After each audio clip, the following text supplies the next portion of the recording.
নমস্কার, প্রেসক্রিপশনের আরো একটি নতুন পর্বে আমি পিয়ালি আপনাদের সকলকে জানাই স্বাগত।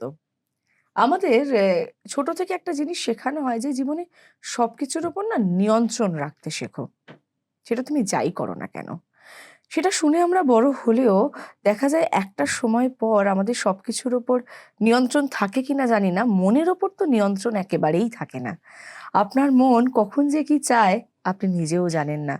দেখবেন আমরা নিজেরাই মাঝে মাঝে কনফিউজড হয়ে যাই যে কেন আমরা এটা করলাম, কেন আমরা এটা বললাম, কিন্তু করে তো ফেলেছি কাজটা। কেন হয় বলুন তো? মনের এই বিড়ম্বনা, মনের এই সমস্যা। তাই নিয়ে আজকে আমাদের সঙ্গে আলোচনায় সাইকোলজিস্ট সোহিনী ভট্টাচার্য।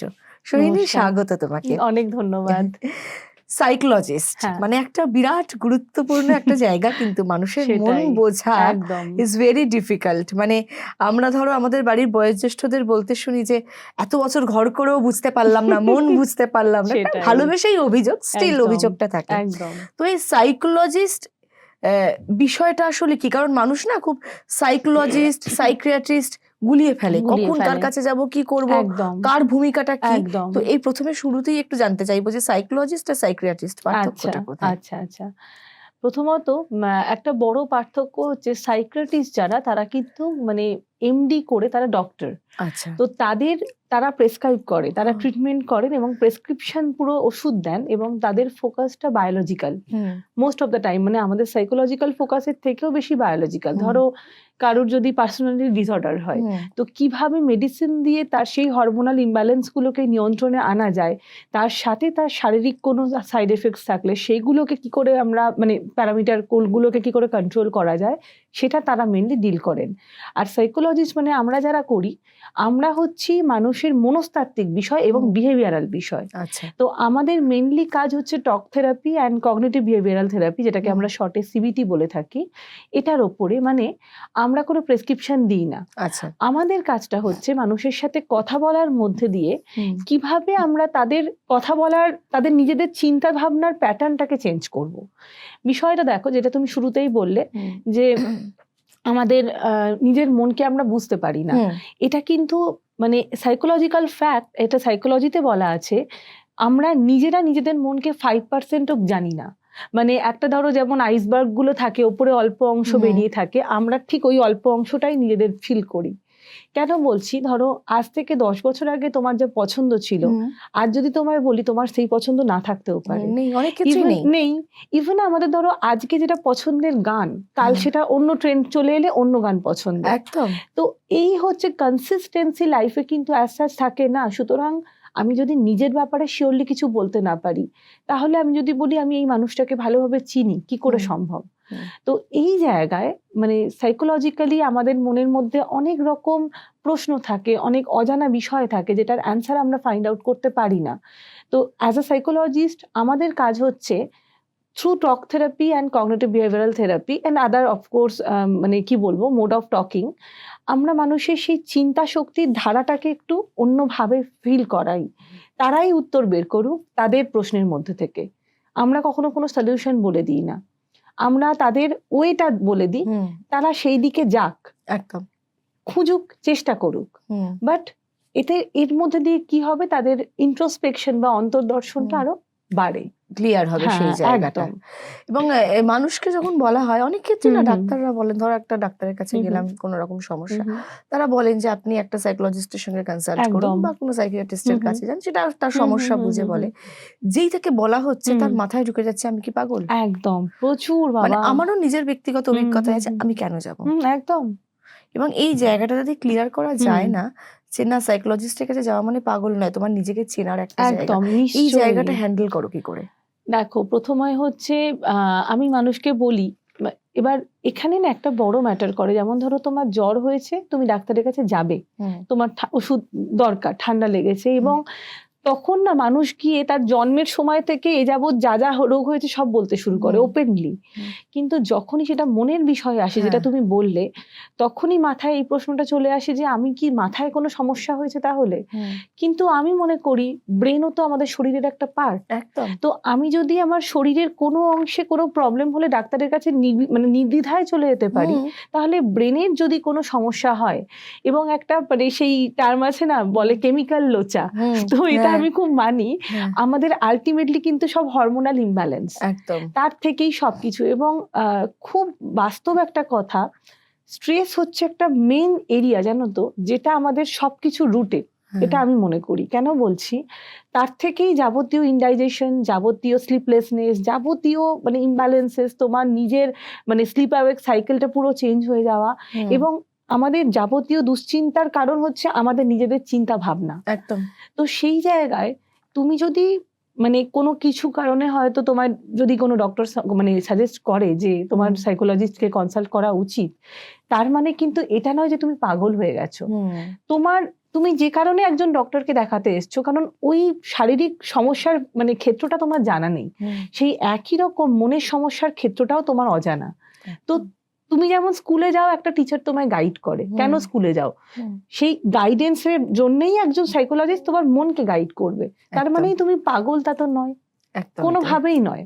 একেবারেই। সেটা যদি হয়, সব থেকে বড় পাগল আমি নিজে, যে এটা নিয়ে পড়াশুনো করেছি। হ্যাঁ, কিন্তু আমার মনে হয় এখানে পাগলের সাথে কোনো সম্পর্ক নেই। এবং এটা আমি দর্শকদের ভালো করে বলবো, যদি কখনো আপনাদের নিজেদের মনে হয় বা কেউ আপনাকে সাজেস্ট করে যে you should talk to a psychologist or hmm, you should go for counselling session, so definitely think once hmm, instead of avoiding the fact.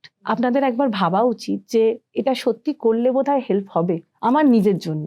একদমই তাই। কারণ একদম আমাকে আল্টিমেটলি না দিন শেষে ভালো থাকতে ভালো হবে। থাকতে হবে, কারণ আমাদের না ভালো থাকার এই ব্যাপারটা তো এখন খুব শর্ট হয়ে খুব গেছে। শর্ট। মানে একদম আমরা এই মুহূর্তে তোমার সাথে বসে গল্প করছি। নেক্সট 5 মিনিটস কি ওয়েট করে রয়েছে আমি কিন্তু একদম জানি না। নিশ্চয়ই, তাই নিজেকে ভালো রাখা, নিজের মনকে খুব ভালো রাখাটা দরকার, খুব দরকার। ভীষণ। আরেকটা বিষয় যেটা হুম আজকাল খুব শোনা যায়, হুম হুম। যেগুলো আমরা বোধহয় আমাদের ছোটবেলায় খুব একটা বলতে পারতাম না বা টার্মসটাই জানতাম না, দ্যাট ইজ ডিপ্রেশন। ও বাবা, মানে এখন হ্যাঁ ছেলেমেয়েরা ধরো একটু পছন্দের খাবার না পেলে হ্যাঁ ডিপ্রেশনে যাচ্ছে, হ্যাঁ, পছন্দের মোবাইল না পেলে ডিপ্রেশনে একদম যাচ্ছে। একদম আবার কারুর আছে যে ডিপ্রেশনে যাওয়ার কারণ আছে কিন্তু তারা জানেই না তারা ডিপ্রেসড। একদম একদম। এই জায়গাটা হুম, কিভাবে তুমি ক্ল্যারিফাই করবে? দেখো, ডিপ্রেশন প্রথমত এটা না একটা লং টার্ম, এটা হুম, একদিনে হয় না। ধরো তুমি আজকে মন খারাপ, তোমার হুম, কেউ মারা গেলেন, বা তুমি কোনো কারণে হয়তো যেটার জন্য তুমি কিছু একটা হয়েছে তোমার হুম, লাইফে, তুমি মন খারাপ। হুম, বাট মন খারাপটা খুব শর্ট টাইম পিরিয়ড হয়। হুম, তুমি after a certain time, after certain stimulus, stimulus বলতে ধরো তোমার অন্য কিছু, অন্য বন্ধুদের সাথে হয়তো একটু টাইম স্পেন্ড করলে বা অন্য কিছু, তোমার মন খারাপটা কেটে গেল হুম, গ্র্যাজুয়ালি, ওভারকাম করলে। যেমন আমার কিছুদিন আগে বাবা মারা গেছিল, হুম, তো সেই টাইম পিরিয়ডটা ভীষণ টাফ ছিল আমার হুম, জন্য। কিন্তু আমি জানি লাইফে আমার এগিয়ে চলতে হবে। হুম, সো এইভাবে এগিয়ে চলা, তার মানে কি মন খারাপ এখনো নেই? এখনো আছে। একদম। বাট ডিপ্রেশন যেটাকে আমরা বলে থাকি, সেটা হচ্ছে ফর লং টাইম পিরিয়ড যদি কেউ মন খারাপের স্টেটেই থাকে, এবং সেটার থেকে গ্র্যাজুয়ালি কি হয়, তোমার যেটা তোমার একটু আগে বলছিলাম, যে আমাদের প্রথম যেটা ধরো ডিপ্রেশনের প্রথম যেটা একটা বড় ভিজিবল যেটা সিমটম দেখা যায়, খাওয়া দাওয়া একদম চলে যায়। আচ্ছা। খাওয়া দাওয়া, শরীর আস্তে আস্তে তুমি দেখতে পাবে চোখের তলায় কালি, হুম, শরীর ক্ষয় হয়ে ভাঙছে। যাচ্ছে, ভাঙছে। হুম, তুমি যা করছো অম্বল, প্রচন্ড ইনডাইজেশন, কারণ হুম, খাওয়ার হজম হচ্ছে না। হুম, এবং এটা আমি অনেক পেশেন্টকে বলতে শুনেছি, মানে অ্যাকচুয়ালি পেশেন্টদের বলতে শুনিনি, কি হয়েছিল, আমি যখন হসপিটালে ছিলাম, হুম, মানে তোমার মানে অ্যাজ আ সাইকোলজিস্ট, তো তখন অনেক পেশেন্টকে ডক্টররা পাঠিয়েছিলেন যাদের মানে শারীরিক কিন্তু কোনো রকম ভিজিবল প্রবলেম নেই, নেই। হ্যাঁ। কিন্তু তারা আসছে, ডাক্তারবাবু আমার না খাবার হজম হচ্ছে না, মুখে কোনো টেস্ট পাচ্ছি না, হুম, কদিন ধরে তারা গ্যাস্ট্রোএন্টারোলজিস্টের কাছে কনসাল্ট করতে হুম, এসছে। গ্যাস্ট্রোএন্টারোলজিস্ট করে দেখছে কোনো মানে এমন কিছু কিছু অসুবিধে নেই, খাবার দাবার ঠিক আছে, ডায়েটিশিয়ান দেখিয়ে চেঞ্জ করা হলো, তারপরেও তাদের সমস্যা যাচ্ছে না। হুম, দেন আমার কাছে তারা পাঠালো যে দেখো কিছু মানে মেবি সাম আদার রিজন। হুম, এবং সত্যিই দেখা গেল যে তার ডিপ্রেশন বলবো না, মানে ওই একটা কনসিস্টেন্টলি একটা স্ট্রেসফুল সিচুয়েশন বা যেটা হুম, তোমাদের বলছিলাম, সেই জায়গার থেকে কিন্তু তার এই জায়গাটা চলে আসছে। হুম, এবং মানে ডিপ্রেশন যদি সেটারও মাইল্ড মডারেট সিভিয়ার লেভেল হয়, তো সিভিয়ার ডিপ্রেশন হলে সেটা খুব বাড়াবাড়ি, মানে বলতে পারো সুইসাইডাল থটসও চলে হুম, আসতে হুম, পারে। এবং আমি অনেক দেখেছি এরকম ক্লায়েন্ট যারা বহুবার সুইসাইড অ্যাটেম্পটস করেছে। হুম, তো সেক্ষেত্রে আমার মনে হয় সবার ক্ষেত্রেই, যখন নিজের ফিল করছো বা তার বাড়ির লোক যদি অ্যাওয়্যার হয়, ইনস্টেড অফ মানে সেই জিনিসটাকে লুকিয়ে রাখা বা বকাবকি করা, বিশেষ করে বাচ্চাদের ক্ষেত্রে হুম, পেরেন্টসরা অকারণে অকারণে বলবো না, কারণ হুম, অবশ্যই থাকে, হুম, আমাদের পেরেন্টসরাও বকতো, কিন্তু বাচ্চারা যদি কখনো ধরো এরকম ফেজের মধ্যে দিয়ে যায়, ডিপ্রেশন বলছি না, ওটা তো অনেক সিভিয়ার স্টেট যেটা আমি বললাম, বাট মন খারাপ, কোনো রকম আনইজিনেস, তো পেরেন্টসের বকাবকির বদলে এটা আমি সবাইকে বলছি, একটু না জিনিসটা ফাইন্ড আউট করা দরকার যে কি হচ্ছে, কেন করছো কেন এরকম? করছে, কেন জানো তো আমার অনেক ক্লায়েন্ট দেখতে পাই যারা বিশেষ করে বলবো পিউবার্টি টাইমে আর অ্যাডোলেসেন্সের টাইমে প্রচুর হরমোনাল ইমব্যালেন্সেস, চেঞ্জেস হয়, প্রচুর চেঞ্জেস, ইমব্যালেন্স বলবো না, চেঞ্জেস হয়। তো সেই সময় পিরিয়ডে না বাচ্চাদের মানে এমনি যখন ধরো একটা মেয়েদের ক্ষেত্রে বলছি, যখন পিরিয়ড ফার্স্ট স্টার্ট হয় তাদের পিউবার্টি টাইমটা, ছেলেদেরও ওই বয়সে প্রচুর হরমোনাল অনেক চেঞ্জেস হচ্ছে। গ্র্যাজুয়ালি যখন মানে আমাদের কৈশোরকালটা তো আমরা জানি, অ্যাডোলেসেন্স পিরিয়ডটা তো বুঝতেই পারি। এছাড়া তাদের ব্যক্তিগত জীবন নানান রকম, আমরা হয়তো ভাবি যে তোদের আর কি চাপ, তোরা তো স্কুলের বাচ্চা, কিন্তু চাপ একটা ওয়ানে পড়া বাচ্চারও চাপ আছে, একদম, আমাদের আরো বেশি প্রযোজ্য। একদম ওয়ানে পড়া বাচ্চারও চাপ আছে, আমাদেরও চাপ আছে, তাদের চাপ তাদের মতন, আমাদের চাপ আমাদের মতন। তো এটা আমি মেনলি সাজেস্ট করবো বাবা মাদের জন্য, যে যেটা তুমি বলেছিলে শুরুতে, যে এখন যে বাচ্চারা এই টার্মগুলো ইউজ করছে, স্ট্রেস, ডিপ্রেশন, ওরা না জিনিসটা সম্পর্কে এতটা অ্যাওয়্যার নয়। ওদের কাছে ইনফরমেশন ধরো এইটুকুনি থ্রু সোশ্যাল মিডিয়া, আর সোশ্যাল মিডিয়াতে এমন অনেক ভিডিওস দেখায় যেগুলো সত্যি বলতে কি কন্টেন্ট খুব ইরেলেভেন্ট, মানে সেগুলো ডিপ্রেশনের কন্টেন্ট হতেই পারে না, কিন্তু তখন বাচ্চাটা রিলেট করে নিচ্ছে, তার মানে আমিও বোধহয় ডিপ্রেসড। একদম একদম। তো আমি বলবো সেক্ষেত্রে একটা প্রপার, যেটা তো শুরু থেকে বলছি, বাবা মায়ের অবজারভেশন এবং বাচ্চাটাকে একটা প্রপার গাইডেন্স খুব দরকার, যাতে সে বোঝে যে না এটা মানে ডিপ্রেশন নয়, বা এটা মানে আমি ওভারকাম করতে পারবো, কারণ ডিপ্রেশনে চলে যাওয়া মানে লোকে ভাবে আর ওভারকাম হবে না, একটা মানে ইনডেফিনিট পিরিয়ডের জন্য আমি চলে যাচ্ছি। তো সেই জায়গায় বাচ্চাটার যদি কনসেপশন ক্লিয়ার থাকে, বা বাবা মায়েরও অবশ্যই, কারণ শুধু বাচ্চা বললে ভুল হবে, তো সেক্ষেত্রে আমার মনে হয় তারা জিনিসটা নিজে অ্যাওয়ার থাকলে না অনেক ভালোভাবে তারা গাইড নিজেরাও নিজেদের করতে পারবে, অ্যান্ড বাচ্চাদেরও করতে পারবে। আর একটা জিনিস যেটা হয় না, যে ডিপ্রেশন একটা কি বলবো, একটা শর্ট টাইম একটু খারাপ লাগা, ট্রমা, এই তিনটের মধ্যেও না আমরা অনেক সময় পার্থক্যটা করতে পারি না। আমরা বুঝতেই পারছি না যে প্রথমত হচ্ছে বাড়ির লোকজন, আমরা কিন্তু এখনো 2026 দাঁড়িয়ে কিন্তু খুব কম অ্যাওয়ার হয়ে এই বিষয়টা নিয়ে, খুবই মানে গুরুত্বই দিই না বিষয়টাকে, এবং যেটুকু বা গুরুত্ব দিচ্ছি ও মন খারাপ হয়েছে রেখে দে, দুদিন থাক, নিজের মতো ঠিক হয়ে যাবে। কিন্তু ডিপ্রেশন, স্যাডনেস, ট্রমা, এই তিনটের মধ্যে পার্থক্যটা কি? দেখো, যেটা খুব ভালো একটা কথা তুমি বললে, যে আমরা একদম গুরুত্ব দিই না জিনিসটা, কিন্তু এটার প্রত্যেকটার ফেজ আলাদা। স্যাডনেস যেটা তোমায় বললাম, যে সেটা টাইম পিরিয়ড খুব শর্ট টাইম পিরিয়ড, খুব শর্ট না হলেও অন্তত you are in that mental state to overcome. একদম, আমি জানি আই হ্যাভ টু। একদম, যেটা আমি আমার বাবার ক্ষেত্রে বললাম, আমি অফকোর্স আমি বলতে পারি না যে তখন আমি খুব আনন্দে ছিলাম, বা এখনো আনন্দে আছি, বিকজ ওই লসটা কখনো সেটাকে ক্ষতিপূরণ হবে না, বাট স্টিল আমি জানি যে I have to move on and I have to come. তো এটা। আর স্যাডনেসের পরে ডিপ্রেশন যখন আসছে, ডিপ্রেশনের ক্ষেত্রে যেটা বললাম লং টাইম পিরিয়ড এটা চলে। আর ট্রমার যে ব্যাপারটা, এটা খুব ভাইটাল। মেইনলি ট্রমাটা কখন হয় দেখো, সাপোজ আজকে আমার যেমন একটা trauma for certain time period হয়েছিল, আমার বাবাকে যখন অ্যাম্বুলেন্সে করে নিয়ে যাওয়া হচ্ছে, আমি কিন্তু তার দীর্ঘদিন পরে অব্দি ওই অ্যাম্বুলেন্সের সাউন্ড নিতে পারতাম না। আমার ক্ষেত্রেও ঘটেছিল, আমার জেঠুর ক্ষেত্রে যখন হয়, আমি নিতে পারতাম না অ্যাম্বুলেন্সের সাউন্ড, গাড়ির আওয়াজটা বাড়ির সামনে এসে থামতো। মানে ওইটা হলেই, পাড়াতে অ্যাম্বুলেন্স ঢুকলেই মনে হতো যে বোধহয় বাবার মানে ওরকম কারোর কিছু একটা হচ্ছে। তো এই জায়গাটা মানে কোনো একটা আনকমফোর্টেবল ইনসিডেন্ট, যদি তোমার মনে আনপ্লেজেন্ট ইনসিডেন্ট, যেটা তোমার মনকে খুব মানে একটা ডিপ ভাবে আঘাত করে গেছে, বা কোনো একটা ডিপ এফেক্ট, তো সেই জিনিসটা যখন রিপিট হচ্ছে, যে কারণে দেখবে যারা ধরো মানে রেপ কেসের ক্ষেত্রে, সেই মেয়েদের কিন্তু পরবর্তী সেই ট্রমা থেকে বেরোতে দীর্ঘদিন লেগে যায়, দীর্ঘদিন, ইভেন তাদের ফার্দার হয়তো লাইফে সবকিছু ঠিকঠাক, স্টিল তারা ওই নর্মাল লাইফটাই মানে সেক্সুয়াল লাইফে ফিরতে পারে না, কারণ তাদের ওই ট্রমাটা ভেতরে রয়ে গেছে। তো এটা তো যে কোনো মানে এটা যে খুব সবসময় মানে হয়তো মনে হবে সাধারণ জিনিস, কিন্তু তার ইম্প্যাক্টটা এতটা গভীর। আমার আর একটা হয়েছিল অদ্ভুত, কোভিডের টাইমে আমি 2 বার কোভিড এফেক্টেড হয়েছিলাম, যখন আমার ভ্যাকসিনেশন হয়নি।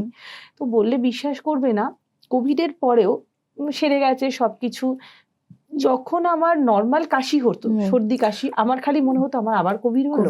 এইগুলো তো তো এই ট্রমা। জায়গাটা, এটা হচ্ছে ট্রমা। একদমই তাই। সুতরাং এই জায়গাটা আমাদের বুঝতে হবে যে কোনটা ডিপ্রেশন, কোনটা হুম। শর্ট টাইম স্যাডনেস এবং একদম। কোনটা ট্রমা। এবং সেটার জন্য কিন্তু অনেস্টলি আমাদের লাইফে একজন সাইকোলজিস্টের প্রয়োজন। এবং আমি মনে করি যে আমাদের যেমন প্রত্যেকের একজন ফ্যামিলি ডক্টর থাকেন যার কাছে আমরা 2 মাস 3 মাস অন্তর গিয়ে চেক আপ করাই, আমার মনে হয় ফ্যামিলি সাইকোলজিস্ট থাকাটাও ইকুয়ালি ইম্পর্টেন্ট। কারণ সে কিন্তু বাড়ির প্রত্যেকটি সদস্যের মন মানসিকতা সে বুঝতে একদম, পারছে, হ্যাঁ, একজনের থেকে আরেকজনকে সে গাইড করতে পারছে। একদম, দ্যাট ইজ একদম, ভেরি ভেরি ইম্পর্টেন্ট একদম। In today's life. রয়েছে প্রেসক্রিপশন নিয়ে সোহিনী খুব সুন্দর করে বিশ্লেষণ করছে, থামতে ইচ্ছে করছে না, কিন্তু নিয়ম একটা বিরতির, তাই বিরতি নিয়ে ফিরে আসছি, সঙ্গে থাকুন।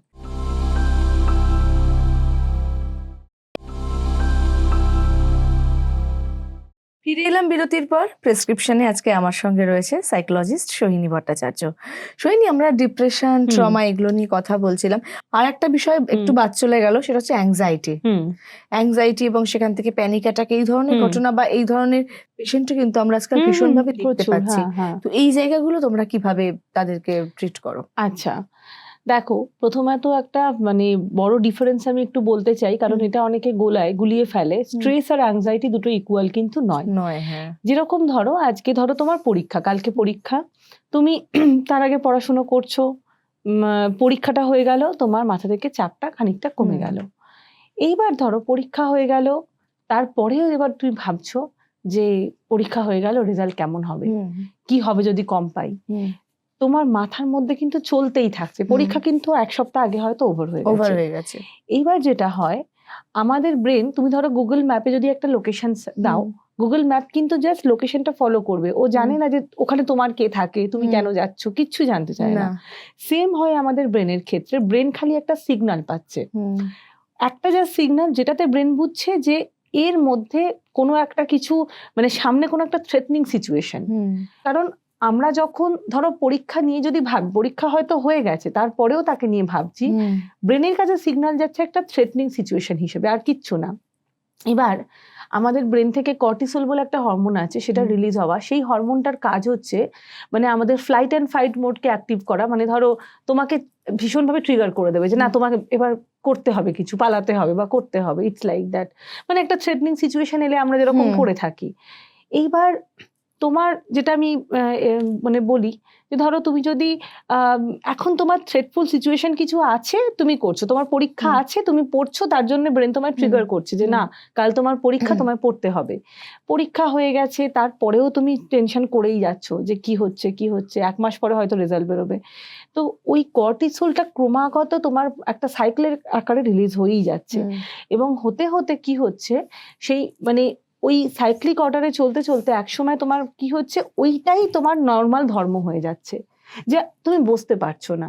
রেজাল্ট হয়েছে, রেজাল্ট ভালোও হয়েছে তোমার, তারপরেও কিন্তু টেনশন, এরপর আমি ভালো কলেজে ভর্তি হতে পাবো তো, বা এরপরে কি হবে, কনস্ট্যান্ট একটা একদম। মানে তোমার ওই জায়গাটা, যেটা আমি বলছিলাম, ধরো রেগুলার বিরিয়ানি কারোর ভাল লাগে না, একটা সার্টেন টাইম তো তোমাকে, আমাদের স্ট্রেসটাকে আমরা খারাপ বলি, বাট স্ট্রেস কিন্তু ভালো স্ট্রেসও আছে। গুড স্ট্রেস, যেটাকে ইউ স্ট্রেস বলে থাকি আমরা সাইকোলজিতে, অ্যান্ড ব্যাড স্ট্রেস। তো ইউ স্ট্রেসটা কিন্তু ভালো, মানে ধরো তোমার পরীক্ষা কালকে, তুমি ক্যাজুয়ালি বসে আছো, দ্যাট ইজ নট গুড। তোমার পড়তে হবে, এইটুকুনি তোমাকে ঠেলা মারা যেরকম ঠেলা মারে, তো ইট ইজ গুড, এটা হেলদি ফর মানে আমার কি বলবো ডেইলি লাইফ বিং। বাট যেটাকে ব্যাড স্ট্রেস বলে থাকি, ওই ব্যাড স্ট্রেসটা যখন কনস্ট্যান্ট চলতেই থাকে, সেটা কিন্তু অ্যাংজাইটি হয়ে যায়। আচ্ছা, তো স্ট্রেস একটা ফার্স্ট ফেজ বলতে পারো অফ অ্যাংজাইটি। এইবার যেটা তুমি বলছিলে যে অ্যাংজাইটিকে ডিল করা, ফার্স্ট অফ অল যেটা আমরা করে থাকি কি বলতো, যে তুমি ধরো তুমি বলছো যে ম্যাম আমি খুব টেনশনে আছি, কি হবে আমার। তো তার থট প্রসেস, যেটা আমরা বলছিলাম যে টক থেরাপি অ্যান্ড সিবিটি, যে তুমি যেটা নিয়ে ভাবছো সেটা কতটা তোমার এখনকার সিচুয়েশনের সাথে রিলেভেন্ট, ঠিক আছে। এবার এক্ষেত্রে একটা বড় মজা কি বলতো, মানে আমরা যদি ডাইরেক্ট তাকে বলি যে দেখো তোমার তো পরীক্ষা হয়ে গেছে, তুমি কেন বেকার টেনশন করছো, এবং এটা কিন্তু 90% লোক বলে থাকে এইভাবেই, যে কেন তুই টেনশন করছিস, তো হয়ে গেছে পরীক্ষা, ভালো দিয়েছিস বলেছিস তাহলে। কিন্তু এটা একটা অদ্ভুত ধর্ম মানুষের। ধরো তুমি সেটা বলছো, কিন্তু যে সেই সিচুয়েশনে নিজে আছে, সে কিন্তু এটা কিছুতেই বুঝতে পারবে না, অ্যাকসেপ্ট করতে পারবেই না, কারণ তার মেন্টাল স্টেট ওরকম নেই যে সে সেটাকে ফিল করবে। সুতরাং তোমায় তখন তাকে ভাবাতে হবে এমন করে যে সে যেন নিজে ফিল করে যে সত্যি কি এটা আমি কিছু যেটা করছি এটা রিলেভেন্ট। তো আমরা এইভাবেই বলতে পারো কথা বলার ধরনটাকে এভাবেই রাখি যে তার অনেক সময় এরকমও হয়েছে যে তাকে তার ফ্যাক্টটা অ্যাকসেপ্ট করতে দিই, কখনো নেগেটিভ বলি না। এবং এটা একটা কি বলতো রুশোর থিওরিতে আমরা পড়েছিলাম, ধরো একটা বাচ্চা আগুনে হাত দিচ্ছে, তুমি তাকে যদি আগুন থেকে হাত ছড়িয়ে বা বলো যে আগুনে হাত দিস না, হাত পুড়ে যাবে, বাচ্চারা শুনবে না, বাচ্চারা আগুনের দিকেই যাবে। তো তার থেকে আগুনে হাত পুড়তে দাও, পুড়লেও একবার যদি পুড়ে যায় আর দ্বিতীয়বার হাত দেবে না। This is the fact. তো আমি অনেক সময় সেভাবে করে থাকি তার লেভেল অনুযায়ী। অ্যাংজাইটি কিরকম কিছুতেই বুঝছে না, এবং মোস্ট অফ দ্য টাইম যেটা হয় সে তার লজিকেই স্টিক থাকে যে না ম্যাম আপনি জানেন না, এখনকার দিনকাল তো এত এত স্ট্রেসফুল সিচুয়েশন, কি করে ভবিষ্যৎটা দাঁড়াবো এই সমস্ত। তো ঠিক আছে, লেট ইট বি, অ্যান্ড তার থট প্রসেস থেকেই তাকে সলিউশন বের করতে হবে।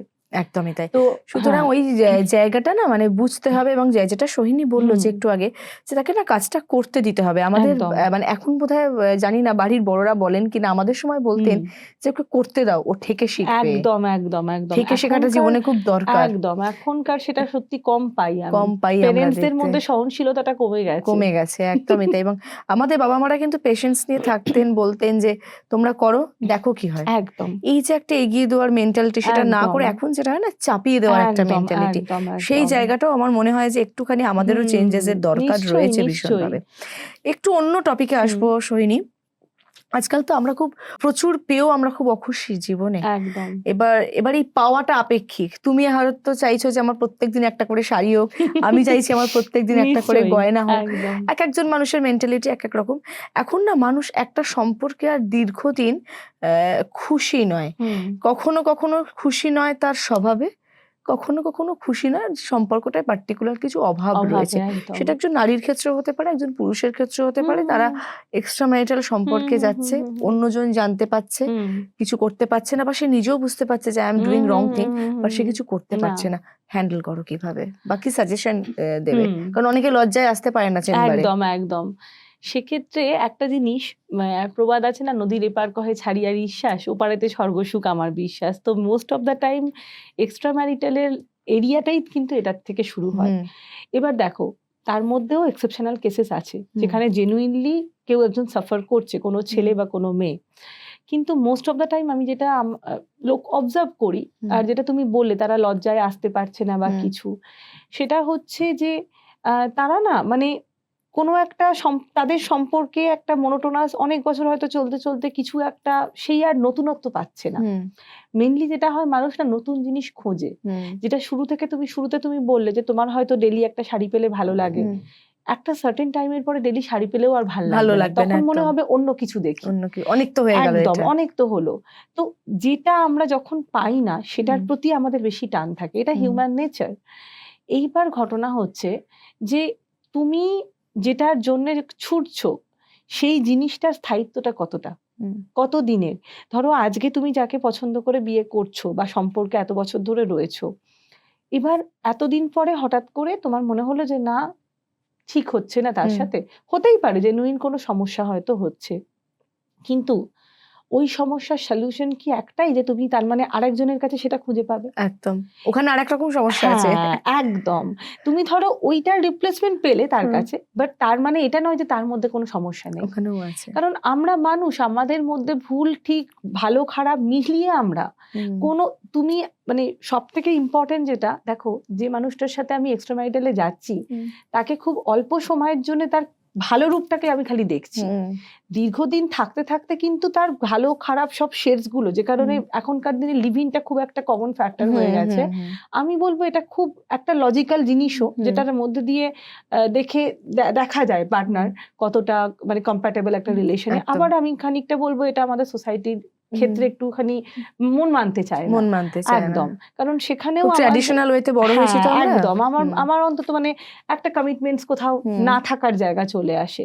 তো সেই জায়গায় আমার মনে হয় যে তুমি তোমার মানে একটা সম্পর্ককে ছেড়ে দিয়ে আর একটা যাওয়া বা একটা সম্পর্ককে মানে বিলং করা কালীন আর একটা সম্পর্কে যাওয়া, এর আগে উচিত একবার ভাবা যে সম্পর্কটার থেকে আমি এতটা বোর হয়ে যাচ্ছি কেন হচ্ছি, what is the reason behind that, দরকার হলে আমি যেটা খুব মানে এটার জন্য অ্যাডভাইস দিয়ে থাকি সেটা হচ্ছে একটা in depth talk, conversation between you and your partner. একদম। এইবার এখনকার দিনে না মানে সত্যি বলতে কি আমরা ভীষণ ব্যস্ত, জানো তো, সময় থাকছে না আমাদের, নিজেদের জন্যই সময় থাকে না। কিন্তু যদি নিজেদেরকে ভালো রাখতে চাই, এটা এক্ষেত্রে না একটু সেলফিশ হতে হয়। একদম। সেলফিশনেস এর প্রথম জায়গা হচ্ছে সেলফ কেয়ার করা। আমি ধরো আমার পার্টনারকে, যার সাথে আমি জীবন কাটাতে ভাবছি, মানে আমৃত্যু কাটাবো ভাবছি, তাকে নিয়ে খুশি নই, তার মানে সেটা আমার লাইফে কতটা এফেক্ট হচ্ছে। আর দেখো, আমার মনে হয় বর বা বউকে লুকিয়ে এক্সট্রাভাইটাল করাটাও কিন্তু খুব স্ট্রেসফুল কাজ একটা, একদম। কারণ সবসময় ভয় কাজ করছে, এই দেখে ফেললো, এই জানতে পারলো, তো এটা ভীষণ স্ট্রেসফুল। তার মানে তুমি ভালো নেই। তো সেক্ষেত্রে না লুকিয়ে, বা মানে আমার মনে হয় সমস্যা যদি তুমি কেউ একজন ফিল করো, সঙ্গে সঙ্গে সেটা পার্টনারের সাথে বলার ধরন আছে। অবশ্যই তুমি তাকে গিয়ে যদি অ্যাটাক করো হবে না, বলার ওয়েটা একরকম। এটাই আমরা সেক্ষেত্রে আবার অনেক ক্ষেত্রে এটা হয় যে উল্টো দিকে মানুষটা শুনতে চাইছে না, এটাও কিন্তু হয়। একদম শুনতে চাইছে না, মানে এবার সেই ক্ষেত্রে ডিনাই করছে, বলছে না এটা কোনো প্রবলেমই না। একদম একদম, আমি এরকম ফেসও করেছি। দেখো, এই সাইকোলজির মানে কাউন্সিলিং এর একটা বড় ফ্যাক্টর হচ্ছে অ্যাকসেপ্টেন্স। কি বলতো, যদি ক্লায়েন্ট অ্যাকসেপ্ট না করতে চায়, ম্যারাইটাল কাউন্সিলিং এর ক্ষেত্রে আমি এটা দেখেছি যে হয়তো বউ স্বেচ্ছায় এসেছে, বর অ্যাকসেপ্ট করতে পারছে না, আবার বর এসেছে, বউ চাইছে না, এরকম। কারণ সামহাউ তারা মনে করছে যে তারা তাদের নিজেদের মানে একটা কোনো ডার্ক সাইড রিভিল করছে। কিন্তু আমি এখানে বলবো, দেখুন, পরকীয়া যে করছেন এটা কিন্তু কোনো ডার্ক সাইড নয়, আপনারই মনে আরেকটা শেড। ঠিক আছে, হয়েছে, কিন্তু তার আগে একবার ভাবুন, আমি যেটার জন্য পরকীয়ার দিকে যাচ্ছি, আর একজনের প্রতি অ্যাট্রাক্টেড হচ্ছি, তো সেই মানে what is the quality of that person, যেটা আমি সামহাউ আমার হাজব্যান্ড বা আমার ওয়াইফের মধ্যে খুঁজে পাচ্ছি না। এইবার আর যদি এটা হয়, ধরুন আপনার হাজব্যান্ড আজকে সাপোজ একটা অন্য প্রফেশনে বিলং করে, আর আপনি আরেকটা প্রফেশনের প্রতি অ্যাট্রাক্টেড, সেটা তাহলে খুব মুশকিল ব্যাপার। আপনার হাজব্যান্ড তো প্রফেশন চেঞ্জ করতে পারবে না, সম্ভব নয়। কিন্তু তার যদি ডেডিকেশনটা, তার প্রফেশন ভালোবাসেন না তার ডেডিকেশনটা ভালোবাসেন, কোনটা? তো এক্ষেত্রে না আমি মানে আমার প্রথম প্রায়োরিটি থাকে ক্লায়েন্ট যাতে নিজেকে নিজে মানে কোয়েশ্চেন্স গুলো করে।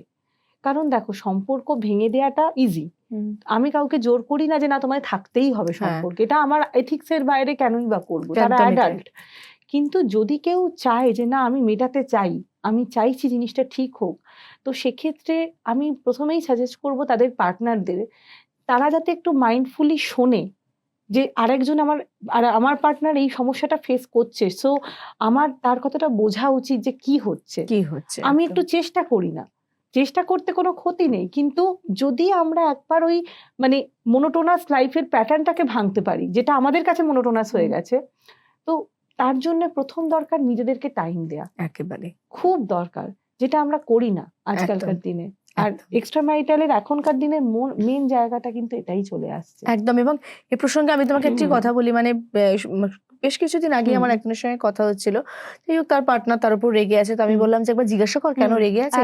সে আমাকে বললো কি আমার তো নিজেকেই মানে মানানোর সময় নেই, আমি ওকে কি মানাবো। এক্স্যাক্টলি, ইগোটা ভীষণ চলে আসছে। ইগোটা একটা সম্পর্কে, জানো তো, এটা আমি খুব মানি যে হয়তো তুমি ফিল করছো যে তোমার অপোজিটের পার্সন হয়তো সেই মুহূর্তে তোমাকে খুব খারাপ ভাবে ইনসাল্ট করেছে, যেটা তুমি ডিজার্ভ করো না, কিন্তু যদি দেখো যে সেই মানুষটার 80% খুব ভালো তোমাকে সাপোর্টের দিকে, 20% হয়তো সে তোমাকে পারছে না বলে ফেলেছে, সেও তো মানুষ। তো তোমার ইগোটাকে সরিয়ে রেখে একবার তাকে গিয়ে তার হাতটা ধরে একবার বলো। একদমই তাই, এটা খুব ইম্পর্টেন্ট, দরকার। আসলে ইগোটাকে সরিয়ে রেখে দুজনকেই না একটুখানি অ্যাকসেপ্টেন্সের জায়গায় আসতে হবে, তাহলে কিন্তু গিয়ে দেখবেন যে সম্পর্কটা খুব সুন্দর রয়েছে, যে জায়গাটা কিন্তু আমরা কেয়ার করি না। Thank you so much Sohini. আর আজকের মতো সময় একেবারে শেষ। প্রত্যেকে খুব ভালো থাকুন, সুস্থ থাকুন, শরীরের যত্ন নিন, মনের যত্ন নিন। নমস্কার।